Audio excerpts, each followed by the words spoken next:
So this question is about normal tangential coordinates, and the question involves a car which is arriving at point A with a speed of 250 kilometers an hour. It travels on a straight section and then starts to go into a bend.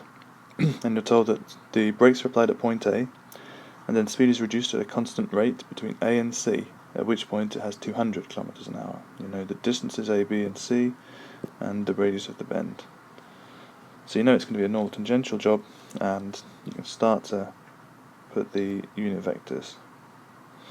So here you've got the tangential coordinate system, the normal coordinate system, which at this point there isn't a normal direction, but as soon as you go into the bend here, when you have a component inside the bend, you have a normal direction there, tangential direction there, and then as you go around the bend,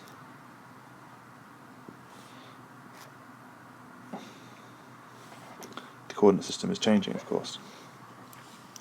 Now, so the first thing you do is, well, the easiest thing to do is convert the speeds, so from kilometers an hour into meters per second, using the factor of 3.6, and the speed at A is then just under 70 meters a second, and the speed at C is just over 55.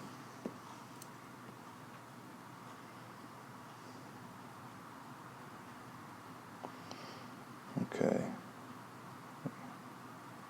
So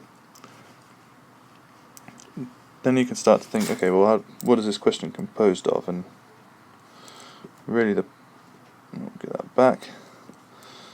The question boils down to this line here, and this is what you need to start thinking in terms of. So, between A and B, there is no normal component, and the tangential component is constant.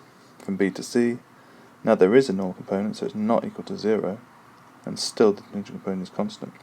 Now the key to normal tangential coordinates in this question is recognizing that although your path is curved, you can still use a normal tangential coordinate system, and the tangential coordinate system is always in the same direction. This is really the key.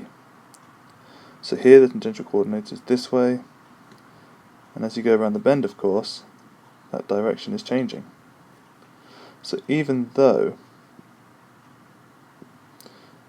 this direction is changing, if there's a constant deceleration in this direction, you can apply the constant acceleration equations, the Suvat equations. So this is what we do to start with. V squared is equal to u squared plus 2as, where u is Va and v is Vc. And we rearrange this to get the acceleration, the subject of the formula, and using our speeds that we calculated and the distance, we find the constant deceleration between A and C.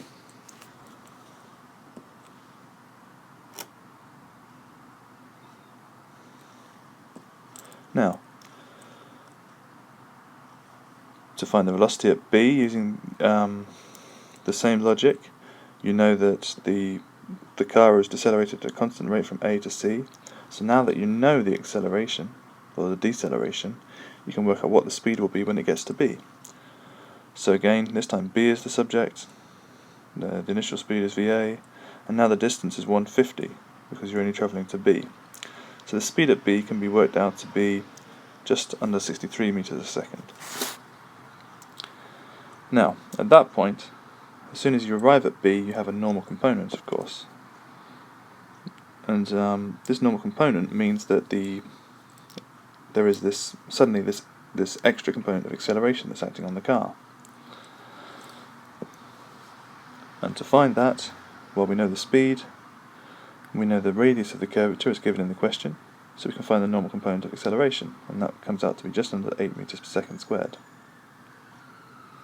So to find the total acceleration, you then find the norm, so the square of the normal component plus the square of the tangential component, which gives you 8.4 meters per second squared. Now it's interesting to note that going into the bend, the deceleration was only 2.9 meters per second squared. At the point that you move into point B, that acceleration force has almost tripled.